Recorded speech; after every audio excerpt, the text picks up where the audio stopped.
नमस्कार, आकाशवाणी देहरादून से प्रस्तुत है प्रादेशिक समाचार।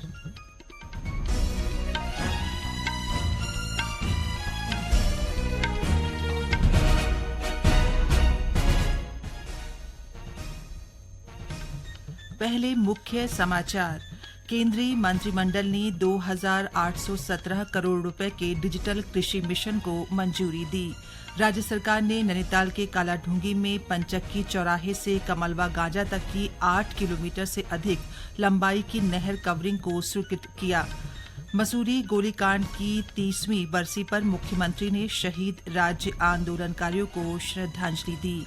और सोमवती अमावस्या पर हरिद्वार में आज लाखों श्रद्धालुओं ने गंगा में आस्था की डुबकी लगाई।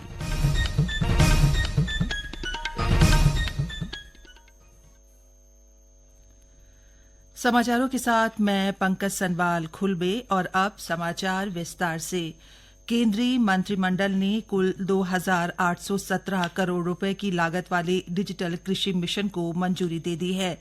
आज नई दिल्ली में मीडिया को ये जानकारी देते हुए सूचना और प्रसारण मंत्री अश्विनी वैष्णव ने कहा कि मंत्रिमंडल की बैठक में किसानों के जीवन में सुधार और उनकी आय बढ़ाने के लिए कई महत्वपूर्ण फैसले लिए गए हैं। उन्होंने कहा कि डिजिटल कृषि मिशन को कृषि के लिए डिजिटली सार्वजनिक अवसंरचना की संरचना की तर्ज पर विकसित किया जा रहा है। केंद्रीय कैबिनेट ने खाद्य एवं पोषण सुरक्षा के लिए कुल 3,979 करोड़ रुपए की लागत से फसल विज्ञान को मंजूरी दी है। सरकार ने 2,291 करोड़ रुपए की लागत से कृषि शिक्षा, प्रबंधन और सामाजिक विज्ञान को मजबूत करने का भी फैसला किया है। कैबिनेट ने 1,702 करोड़ रुपए की लागत से सतत पशुधन स्वास्थ्य और उत्पादन को मंजूरी दी। केंद्रीय मंत्रिमंडल ने 1,202 करोड़ रुपए की लागत से कृषि विज्ञान केंद्र और 1,115 करोड़ रुपए की लागत से प्राकृतिक संसाधन प्रबंधन को मजबूत करने का भी फैसला किया है।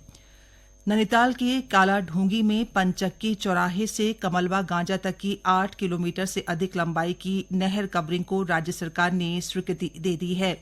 इस नहर के कवरिंग व सुदृढ़ीकरण से मार्ग की चौड़ाई बढ़ेगी और चौफला, कटघरिया, कमलवा गांजा, घुनी, भगवानपुर और रामड़ी क्षेत्र की आबादी लाभान्वित होगी।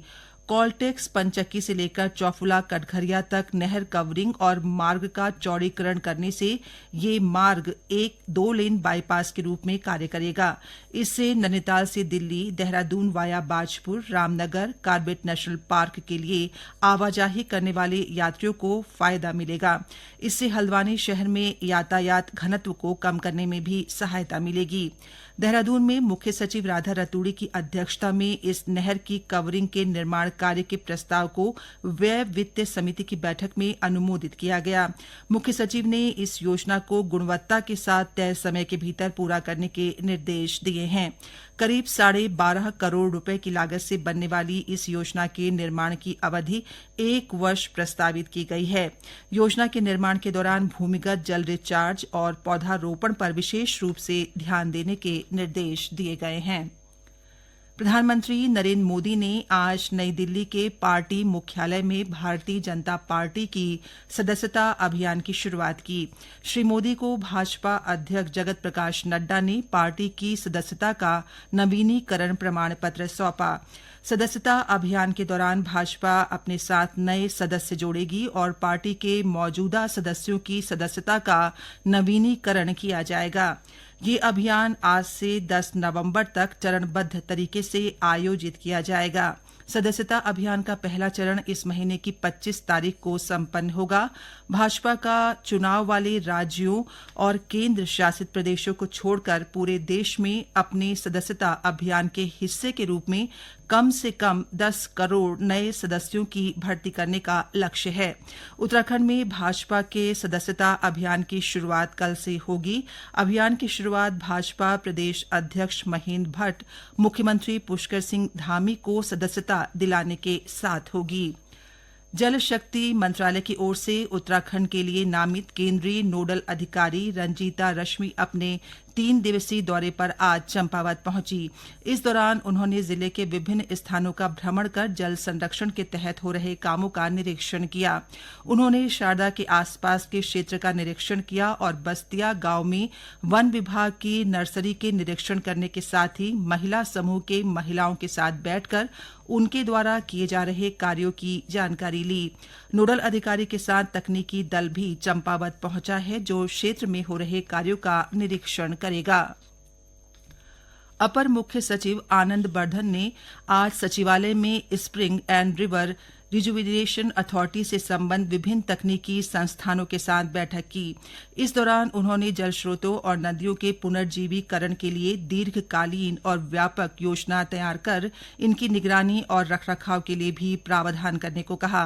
उन्होंने कहा कि इसके लिए धनराशि की कमी नहीं होने दी जाएगी। अपर मुख्य सचिव ने जल स्रोतों और नदियों के पुनर्जीवीकरण के लिए जिलों में काम करने के लिए एक कोर टीम तैयार करने के भी निर्देश दिए। बैठक में भारतीय जल विज्ञान संस्थान को सौंग और नया नदी, जबकि IIT रुड़की को शिप्रा और गौड़ी नदी की मैपिंग और विश्लेषण करने की जिम्मेदारी दी गई है। अल्मोड़ा में जिला विधिक सेवा प्राधिकरण ने दुर्गम क्षेत्र स्थित राजकीय इंटर कॉलेज द्वारसो और राजकीय इंटर कॉलेज मछखाली में विधिक जागरूकता शिविर का आयोजन किया। इस दौरान विद्यार्थियों को पॉक्सो अधिनियम, वरिष्ठ नागरिकों के माता पिता के भरण पोषण और केंद्र सरकार द्वारा लॉन्च पहली टोल फ्री राष्ट्रीय मादक द्रव्य विरोधी हेल्पलाइन के बारे में जानकारी दी गई। वहीं पौड़ी में भी जिला विधिक सेवा प्राधिकरण ने घुड़दौड़ी इंजीनियरिंग कॉलेज में बहुउद्देशीय शिविर का आयोजन किया गया। ये समाचार आप आकाशवाणी के देहरादून केंद्र से सुन रहे हैं। आज मसूरी गोलीकांड की 30वीं बरसी है। मुख्यमंत्री पुष्कर सिंह धामी ने मसूरी के शहीद राज्य आंदोलनकारी शहीदों को श्रद्धांजलि दी। मुख्यमंत्री ने शहीदों को नमन करते हुए कहा कि शहीदों के सपनों का राज्य बनाने के लिए सरकार लगातार काम कर रही है। उत्तराखंड राज्य के निर्माण में अपने प्राणों की आहुति देने वाले सभी वीर बलिदानियों को आज के इस श्रद्धांजलि दिवस पर सभी को अपनी ओर से श्रद्धांजलि अर्पित करता हूं। आज ऐसे आंदोलनकारी हम उन जितना भी स्मरण उनका करें, जितनी भी उनकी श्रद्धांजलि दिवस पर कार्यक्रम करें, वो कम है, क्योंकि उस समय उन्होंने जो सपने देखे थे, जो उनके मन में उत्तराखंड राज्य था, वास्तव में उसकी कल्पना अद्भुत थी और उसी को बनाने का संकल्प हम सब लेते हैं। उत्तराखंड के लिए मसूरी में 6 राज्य आंदोलनकारियों ने अपना बलिदान दिया था। भाजपा प्रदेश अध्यक्ष महेंद्र भट्ट ने कहा कि अलग राज्य निर्माण के लिए प्रदेश की जनता ने बड़ा संघर्ष किया है। इसमें मातृशक्ति ने सबसे बड़ा योगदान दिया। उन्होंने कहा कि शहीदों के बलिदान को कभी भुलाया नहीं जा सकता है। हरिद्वार में आज सोमवती अमावस्या पर गंगा स्नान के लिए ब्रह्मकुंड, हर की पैड़ी समेत हरिद्वार के सभी गंगा घाटों पर श्रद्धालुओं की भारी भीड़ रही। इस अवसर पर 10 लाख से अधिक श्रद्धालुओं ने गंगा में डुबकी लगाई। पुलिस प्रशासन ने सुरक्षा के दृष्टिगत व्यापक इंतजाम किए थे। पुलिस प्रशासन ने स्नान पर्व को सकुशल संपन्न कराने के लिए पूरे मेला क्षेत्र को 14 जोन व 39 सेक्टरों में विभाजित किया था। भीड़ को देखते हुए पुलिस प्रशासन ने यातायात प्लान भी लागू किया था। प्रदेश के अधिकांश हिस्सों में बारिश का दौर जारी है। मौसम विभाग ने अगले 24 घंटे में देहरादून और बागेश्वर में कहीं-कहीं भारी बारिश की संभावना जताई है। इस दौरान राज्य के अन्य हिस्सों में भी बारिश हो सकती है। मौसम विज्ञान केंद्र देहरादून के निदेशक बिक्रम सिंह ने राज्य के मौसम के संबंध में और अधिक जानकारी दी। पास्ट 24 आवर्स हमारे खास कर रहे हैं, तो इसमें हैवी से वेरी हैवी रेन्स हमको प्रदेश में वो मिली है, जिसमें अगर देखें जो डिस्ट्रिक्ट की बात करें तो देहरादून में रही हैवी से वेरी हैवी रेन और दूसरा जो है बागेश्वर डिस्ट्रिक्ट में। इसके बाद जो हैवी रेन है वो पिथौरागढ़ में भी मिला, एका दुका स्टेशन, ऐसे ही चमोली में मिला है और रुद्रप्रयाग में मिला है, उत्तरकाशी में भी। लेकिन उसके बाद कल देख रहे हैं तो कल एक्टिविटी कम हो रही है और फिर आगे जाते हैं आप 4-5 तारीख में तो थोड़ी बढ़ेगी, खासकर कुमाऊं रीजन में। तो वहां पे हैवी वेरी हैवी रेन आपको एका दुका जगह खासकर बागेश्वर डिस्ट्रिक्ट है और या चमोली डिस्ट्रिक्ट में भी हैवी रेन्स देखने को मिलेंगी। जो मानसून की एक्टिविटी खत्म तो नहीं हुई बिल्कुल भी। ओवरऑल आप देखें कि पीछे 3-4 दिन भी जो गए, आज पास्ट 24 आवर्स को छोड़ दे तो एक्टिविटी कम हो रही थी। दिन के समय धूप भी निकल रही है और जो थंडरस्टॉर्म एक्टिविटी वो थोड़ी बहुत रात को या शाम के वक्त वो दिख रही है। इस बीच भारी बारिश और भूस्खलन के कारण चमोली जिले में बद्रीनाथ राष्ट्रीय राजमार्ग विभिन्न स्थानों पर यातायात के लिए बाधित है।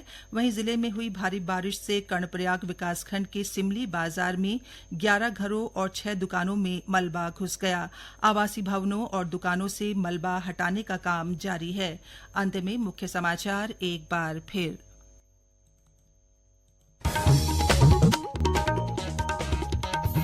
केंद्रीय मंत्रिमंडल ने 2,817 करोड़ रुपए के डिजिटल कृषि मिशन को मंजूरी दी। राज्य सरकार ने नैनीताल के कालाढूंगी में पंचक्की चौराहे से कमलवा गांजा तक की 8 किलोमीटर से अधिक लंबाई की नहर कवरिंग को स्वीकृत किया। मसूरी गोलीकांड की 30वीं बरसी पर मुख्यमंत्री ने शहीद राज्य आंदोलनकारियों को श्रद्धांजलि दी और सोमवती अमावस्या पर हरिद्वार में आज लाखों श्रद्धालुओं ने गंगा में आस्था की डुबकी लगाई। इसके साथ ही प्रादेशिक समाचारों का ये बुलेटिन समाप्त हुआ। नमस्कार।